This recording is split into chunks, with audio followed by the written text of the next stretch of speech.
Welcome back to Agency Ascend, the podcast where we talk about growth, leadership, and what it takes to really build a successful independent insurance agency. With me today, as always, is Jessica McBurney, our RVP. Hello. And we have a special guest today, returning, and in fact, I think this is our first returning Is this guest. our first? I think so. Yeah. Amanda Hightower with Hightower Insurance Group. How you doing, Amanda? Hey, doing good. How are you guys? Back. Awesome. Wow, this flashy, nice new room. This is a big step up, and then we're getting ready to undergo and revamp this. Oh, really? Yeah. Oh, but he here said the- it live. Yes. You hear that? Set it live for everybody to hear 30 days from now.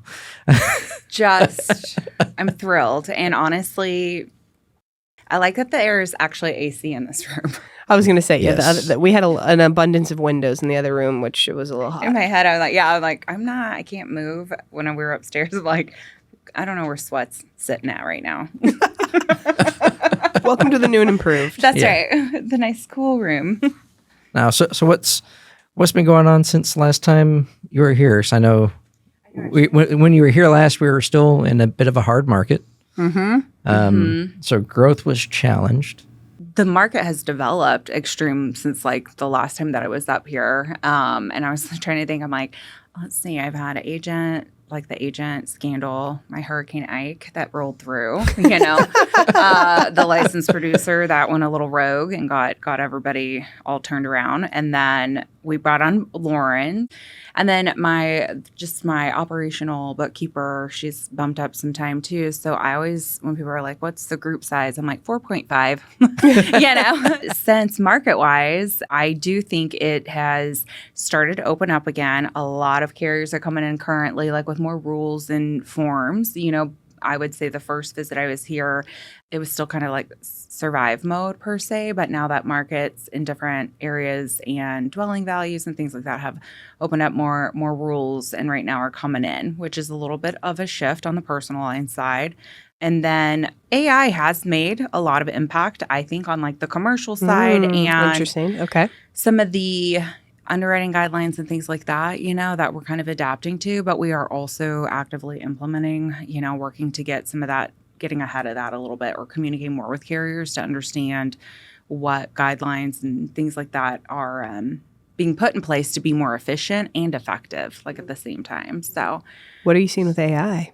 more like the technology and the fact finding, as far as how they do underwriting and things of that nature. And I can say, like, I kind of love it a little bit. And it helps, like, in my opinion, on the agency side to make sure that you're doing, like, ethical business practice, But, like, AI things, like, if you start tweaking stuff too much, I see it specifically more with personal line side. Really? They'll track that kind of stuff, so you want to be aware of it or just how they're underwriting statistically in different areas. There's a couple carriers that it's like you can't get a defined, yes, we're binding, no, we're not. Like instead they'll say we're open in all areas, but it really is a case by case. I like AI for the data pool it does. Definitely say starting this year, my whole mantra with the office and everything is procedure, which I never in my life thought I'd ever lean into procedure, but it's necessary, very much so, especially because a majority, like my agents are spread out and so they're remote, and a lot of conversation that we have is getting us to speak the same language on our software. So that way, because we aren't in office together all the day. So like if client calls come through or, adding notes to accounts and things like that, like we all need to be speaking the same language.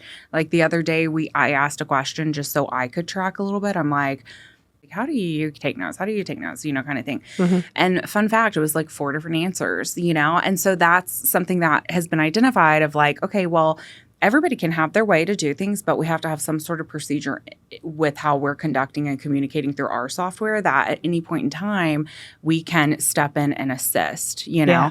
Or a big thing too is like when someone takes vacation or time off, like we don't want to have to reach out to you. Like I'm pretty hardcore on when someone's out of the office, you let them be, because you need that mental break. But at the same time, if we have, 4 agents taking notes 4 ways, and then all of a sudden a customer call comes through or an email's received for certain documents and it's not organized in a manner, then that's where procedure is necessary to where there is still that individual aspect to it. We've definitely had many communications. This is the year of all of us talking way too much to each other to figure out, that can create hurt feelings. It could stress someone out. You don't want to move the cheese too much, but you want to move it enough to where we're all understanding what we're trying to say, and also like from the role that I'm in, doing one-on-ones and with agents, and then pulling us together as a team. And I have to remind them, like, just remember, like, I'm kind of pulling info that everybody has said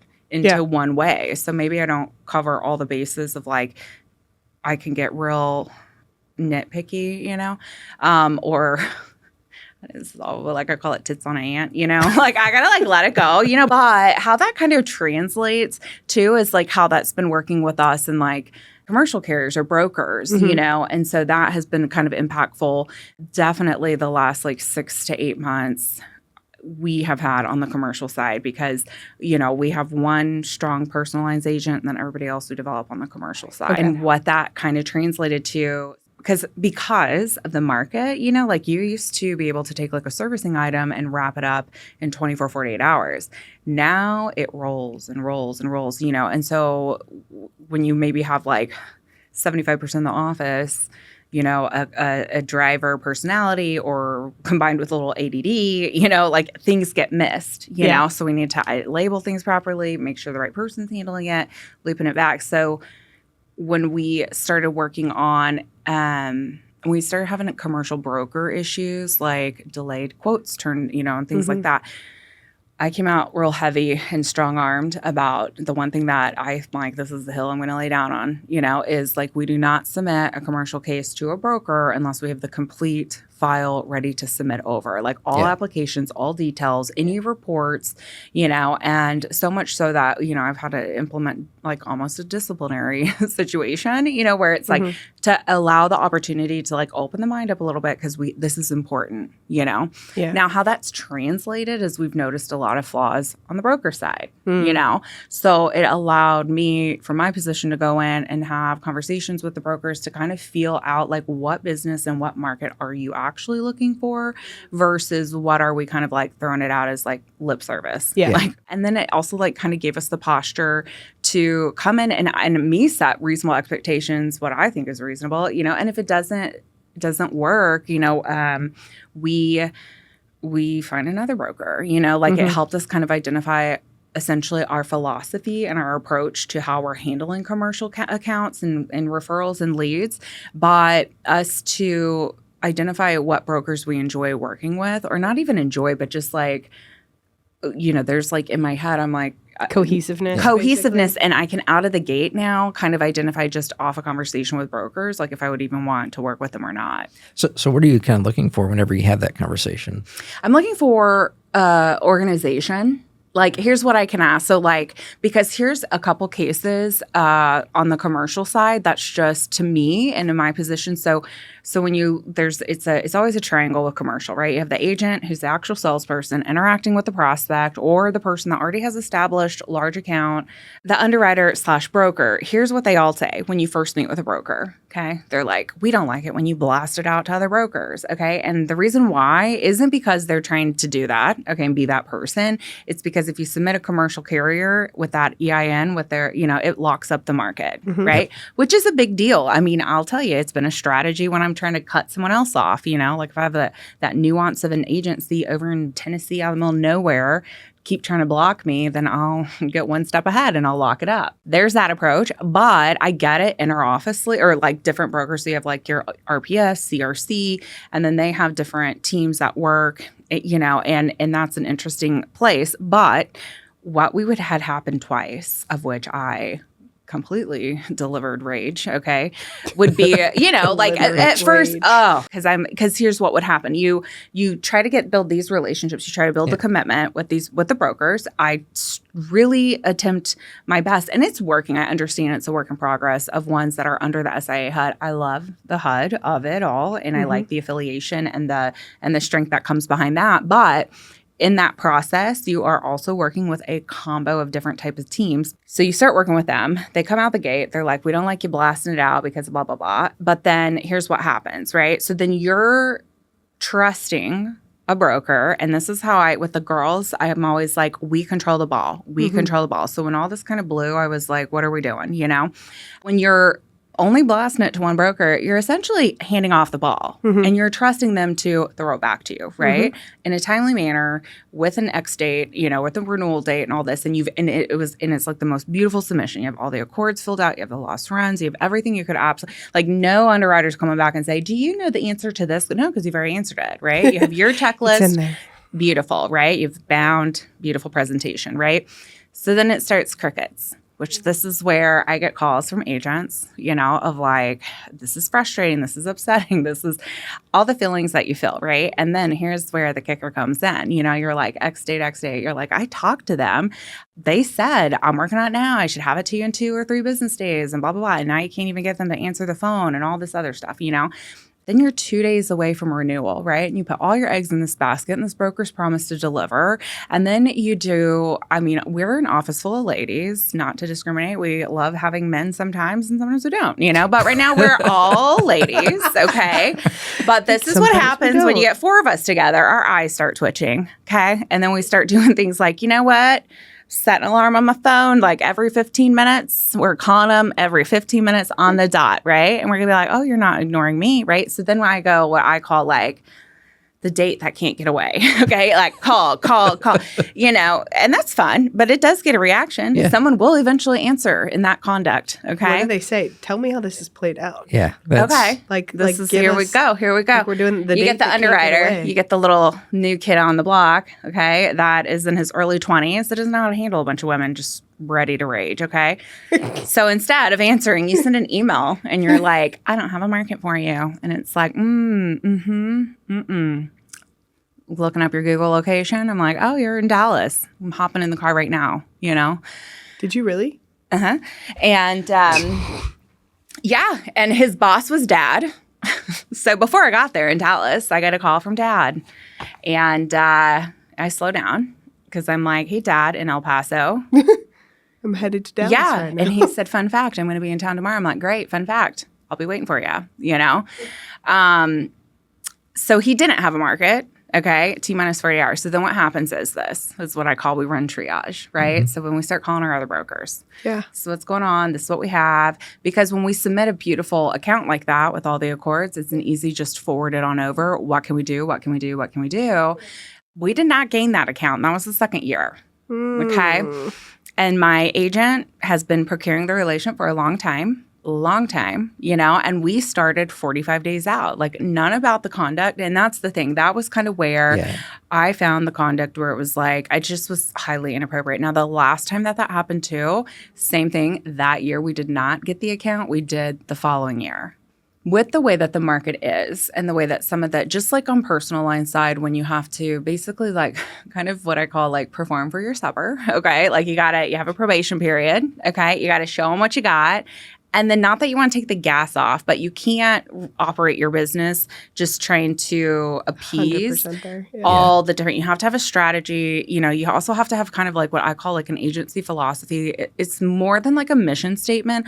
It's just more or less like a tone and a conduct that you're, you know, gonna put in force. So you're gonna get in the car and drive to find the 20-year-old underwriter. How we mapped this out was kind of like, and this is like a repeat offender, okay? But many brokers are many repeat offenders, okay? So it's not to where this is where I think on an agent side, a lot of the people that are very comfortable on personal line side, I will say this, like, I think that you're making a really tough you're putting yourself in ultimately a very tough position because my feedback on working on commercial side and personal line side is really adopting this AI thing. I'm not saying that we're not going to have a job, but I am saying that if you don't diversify your book a little bit, like you might be putting yourself in a really tough position. Well, and it's diversification through, you know, both how you operate and what lines you're lines of business. Yeah. Correct. But and the reason why I say how you operate is while AI is having a bigger immediate impact on the personal line side,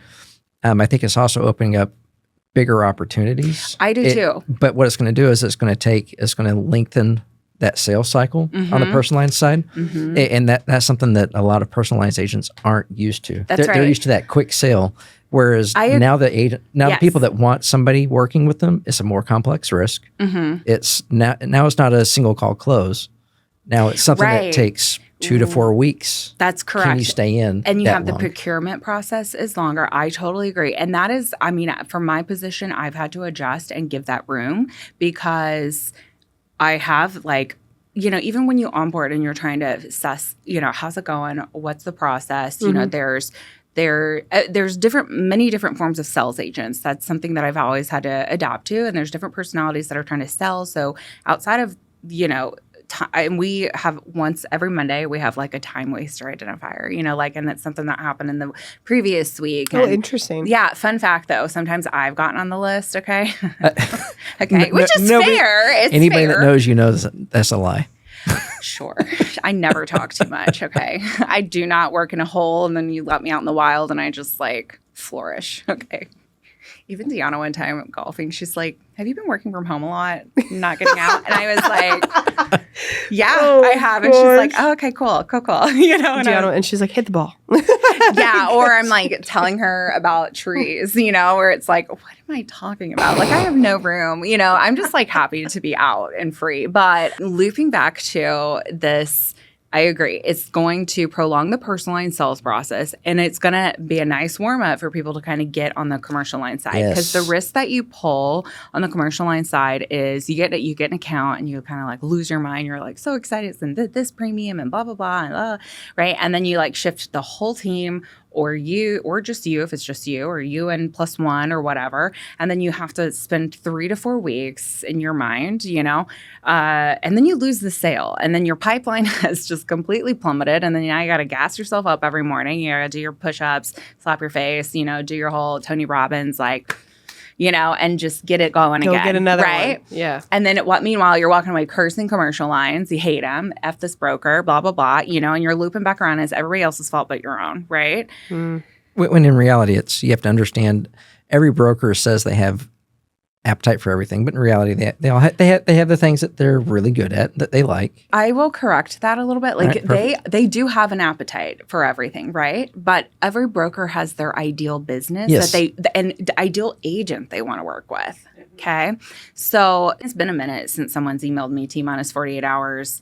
Or emailed an agent. Now, fun fact, if everybody doesn't know, I'm CC'd on all my agents' emails. Okay, so when I say I get an email, I'm just catching up, reading through, and I see this come through as we don't have a market. And I know my girl is going to be, it's a hard hit, right? And at that moment, 48 hours out, I don't know if I could hit it or not. Because it does take time to process that. Because what happens is if you choose another broker and you made the wrong choice, right? You have to do an AOR, which and some carriers are not only do we need AOR, we need a letterhead, we need this. I mean, I've even called a commercial prospect. I'm like, hey, can you just send me a blank letterhead, please? And the guy's silent for 10 seconds. And and I'm like, just sign it and send me a blank letterhead, And don't worry, it's all good. Oh, 100%. I'm not stealing your identity. And financial services. Oh, totally. Yeah. And he sent it, because I was like, I'll send you a copy, whatever gets blasted out. I'll be right back, So he's like, okay, just let me know. And again, a lot of that happens because of how I'm brought in on the case versus it's not a cold call that I do this on, you have a relationship with these people. Yes. Or the source, the attorney usually, or another financial planner or something where I'm like, and then also my fun fact is especially if it's guys, is my favorite thing. I can be like, I can either explain to you or you can just send me this. And they're like, ooh, less talking and just send it out. Yeah, I mean, they do.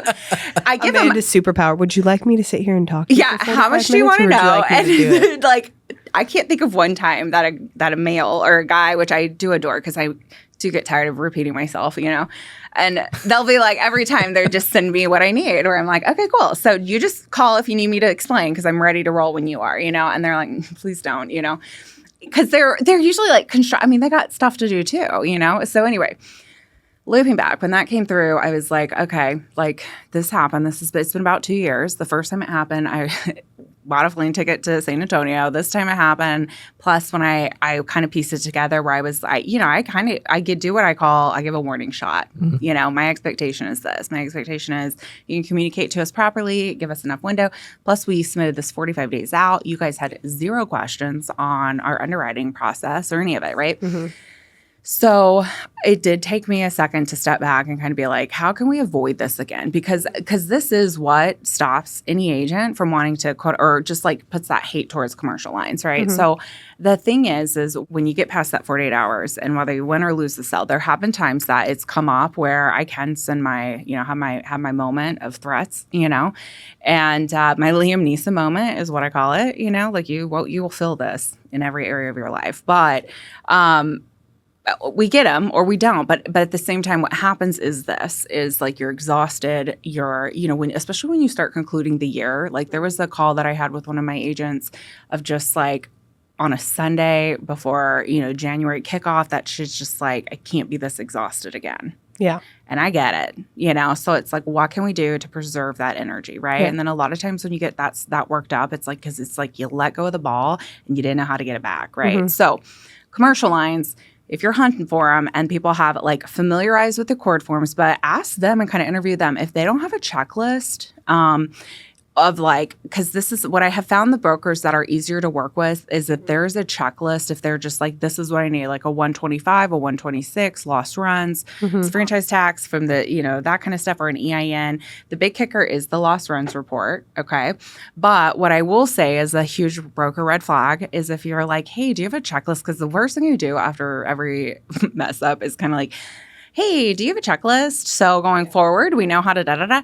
And if a broker responds back of kind of like, all I need is like the 125 and this, and I'm good to go. And like in my head, I'm like, well, that's what you were provided for. And yet I still got Nothing. Yeah, exactly. Then move on. They're because not you go through the organized repeat. enough. Yeah, Mhm. you're trying It's good to insight. continuously go to the same person expecting a different result, and then they let you down and they exhaust you.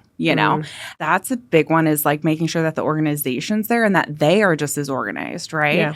I'm not saying it's perfect. The one big thing that we've implemented that has made the biggest impact is when we send it over beforehand, it's like, hey, outside of this, if I don't understand that this has been submitted to market within a 48-hour period, I will politely let you know I'm sending it to other brokers. That's fair. Because if I set the expectation with a prospect, I think a reasonable setup is if a prospect needs to give you 2 full weeks in this, I can push a 5-day, like a Monday to a Thursday turnaround, depending on it. Because now once you establish a good relationship with a broker, and once their binding ratio, like I approach the broker to be like, I understand it just as much as you do. If I don't get paid, you don't get paid. Yeah. And then if I come in and I don't have all my stuff together and applications aren't filled out or complete or whatever, then that's not going to look good, and you're going to have a very low expectation to close this. Mm-hmm. Well, and I can also tell you from the client side, Mm-hmm. right? I mean, if you get 48 hours out and you don't have something, that is nerve-wracking. Because I've been in a position in a former life where we were 3 weeks out from Mm-hmm. renewal, Mm-hmm. and the carrier came back and said, we're going to non-renew you. Because, I still think 3 weeks is enough window. So this was What's the gross sales gross sales, on the account? 100 million annual revenue. Okay. Yeah, you would need more than 3 weeks. But I feel like if you operate in commercial lines and you have your reports, like if they non-renew and it's 3 weeks, like you better send it now, you know? Oh, but it's I it's get it. enabling, Scary. right? is. That's Well, scary. And that's the other thing. When you're procuring relationships on the commercial side, I procure in the sense of like, I'm not going to work with somebody that uses Excel to track their gross sales. Now, I love Excel. I'm not digging on it because my whole agency probably runs on Excel, okay? But I also have a AI. CPA that uses Intuit, and if I need to pull something, I can go get the formal documents, right? But how my brain works, great on Excel, but I'm not digging it. However, for client purposes, especially in construction world and things like that, if they send me over, they don't have some sort of accounting software, it's not my job to research, a cheap one for them. Like, get me anything, because that's what the auditors will take too. Like, it just can't be in Excel, I'm not going to work with you.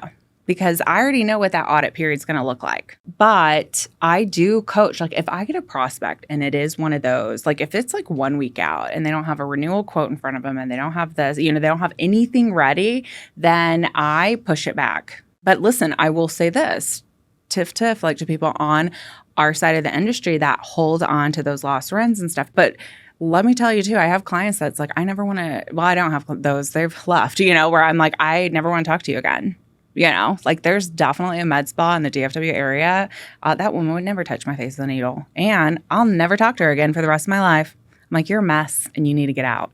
This is more on the security side. Like, have like an investing philosophy. You need to do the same with like the clients you take on commercial side too. Yeah. You want to enjoy what you're doing, but you need to like set them up for success because it's only going to make your life easier. Yeah. 100%. Especially on that commercial side, because so much of it is a relationship.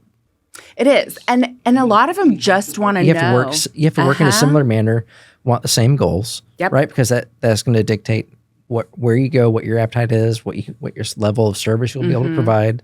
Yeah. And that's so much more. And it's important to find the right underwriting team to work with too. Yeah, absolutely. That understands your style, that has an actual team, type thing. And that can also allow a little bit of transparency. Like for example, if we have a case that's not super clean and cut, but we got enough info that we think we can swing it, we know that the person's in a interesting position. Those seem to be right now religious organizations. I'm like, gosh, y'all are terrible. Okay, like in regards to like as a Christian woman, like stewards of money and just prepping, I'm like, oh Lord, have mercy on you guys. But I try. I put best foot forward and I try to connect with brokers and stuff. But listen, brokers aren't excited about you either. So, it's like a double whammy, if they won't allow that transparency to say, this is what we want, this is what we don't want. I have a broker that if it's a cut and dry, that's where I go, right? Mm-hmm. If I have one that it's like a religious organization that maybe doesn't have all their lost runs, the budget's a little tight, so we're, working with replacement cost estimators and stuff to see like what's reasonable, what's compliant to the loan. It's always by the books, okay? Mm-hmm. But they allow that communication to understand what's the budget we're working with, what do we have to... Then there's other brokers because they're open to that, okay? And I know that, and I don't favor one over the other. I just know where we can get the result that we need. Yeah. So how much of this is like kept in up here versus like in a matrix? In a procedure? Yeah. So, this is the year of the procedure. This is the year of I get to talk to everybody in my office a lot, okay? And ask how they're feeling, okay? Which some personalities, that's hard to pull from. There's a lot of breathing on the phone sometimes where I'm like, I don't know what else to do, but we're just not hanging up till I fully understand what you're thinking. It is kind of like a matrix. Okay. And so what we do is I keep it precise and intentional, right? So like our group meetings, Mondays, 30 minutes. If I can't cram it in 30 minutes, it rolls. So or it falls off because it wasn't that important anyway, right?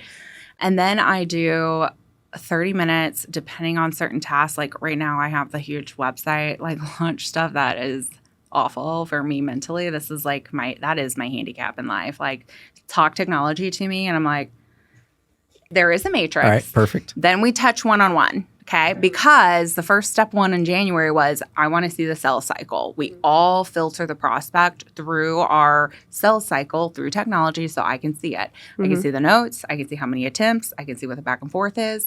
And how many touches through that sales cycle? 6. 6? And 6 and strategically too. Okay. So from there, here's the one thing. We'll hang in there with a person that's a little messy prospect-wise if they get me the lost runs. Okay. Mm-hmm. This is what I found every time. Like this recently happened and he was one of our haulers. Okay. He's from Arkansas. And I'm like, okay, Donathan, like, let's get to getting it. And it was one of the carriers that are like, oh, the agent has to provide it. Okay. This agency is notorious for holding them hostage. Okay. There's a lot out there. So and listen, I'm not going to say low key that I don't wait till the max time that I'm legally allowed to, but I always deliver because legally you're supposed to, right? And honestly, that's probably what I'm going to spend my retirement years doing. What, messing with people? Yeah. Filing with TDI, getting the documentation. Like right now, I'm in the act of building a business. I got to take care of family. I got to do all this stuff. But in my retired years, that's Amanda. Right. I'm going to be a real Karen. I'm looking forward to it. I'm making notes. I might have a list of people I'm just going to taunt with like postcards. You haven't given the know. lost runs. That's right. I'm going to file paperwork. I'm going to be like an agency's blessing, little fairy godmother that just tortures people. So we have a matrix. Yes. And if they won't give me a lost runs, thank you for keeping me on track. Absolutely. If they don't give me a lost runs, then we basically have the conversation with the agent. Like if you're not capable of getting because in that Donathan case, I think I had a moment where I hang up. It was a message, and then a text came through where it was like, nope, don't have him. Gosh, I da-da-da-da-da. And I was like, fine, let me show you how to get this done, So I did, and we had lost runs in 10 minutes. And then that guy took it to another agent. And that's where I'm like, okay, so there's certain guidelines, parameters where I'm like, listen. And then I don't come from the hip a little bit, but I do, where I tell the girls, like, you're paid to be delight. So let me do these kind of conversations because you're not mean enough to get your lost runs. I'll place a bet with you. If you can get me your lost runs in the next 10 minutes and I can get them in the next 5, like who wins gets to stay and continue to work with us, Listen, we do deliver. We did not come out of the gate this way. And especially when it comes to how upset my office girls are when they lose a sale and they've spent a time, like we do have essentially a down payment now. Yeah. It's either ours or it goes towards your bound business. So we have scrubbed it. I ran it by the attorney to let them know, like, hey, because it is upsetting for the girls and morale means everything to me in regards to keeping the team together. And those commercial accounts are time consuming. Yeah. Now, mind you, like I didn't expect it to blow up as much as it did out of the gate whenever we went independent, but as far as commercial goes, but I think we've handled it well.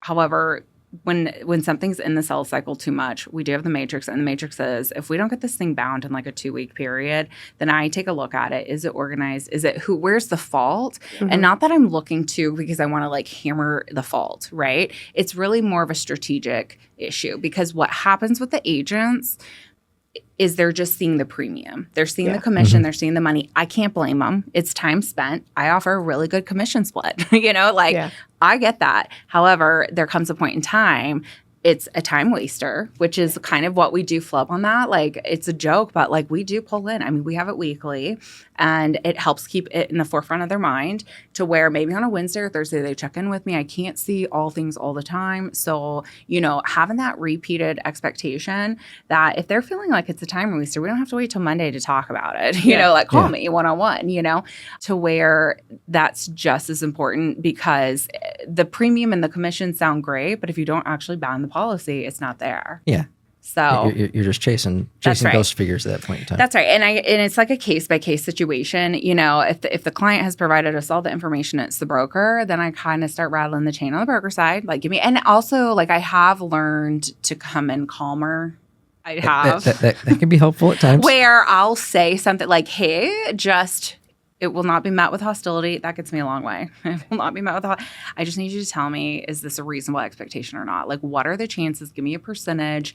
Yeah. Give me something, because here's the other thing. I don't want the brokers to call in favors to their underwriters if we're way out of the park already. Right. Otherwise, now I just need to go back to the client, tell between the legs. And I will say this, like, although my agents will apologize and call at fault, I will always step in and do that for them. If they want to, great, not a problem. And that's respectful, right? Because you want your team knowing that they have the confidence of you behind them, right? So you'll let them take the success. You can come in, have the hard conversation, so that way they can do what they're good at. That goes a long way. Absolutely. So one thing that we do have is we have a new thing that we did with previous podcast guests that we want to try with you as well. Okay. And this one is going to be breathing techniques. This is going to be a bit of a challenge. So listen and be quiet. Well, I wasn't going to go that far. Okay, but, it's fair. But this is rapid fire.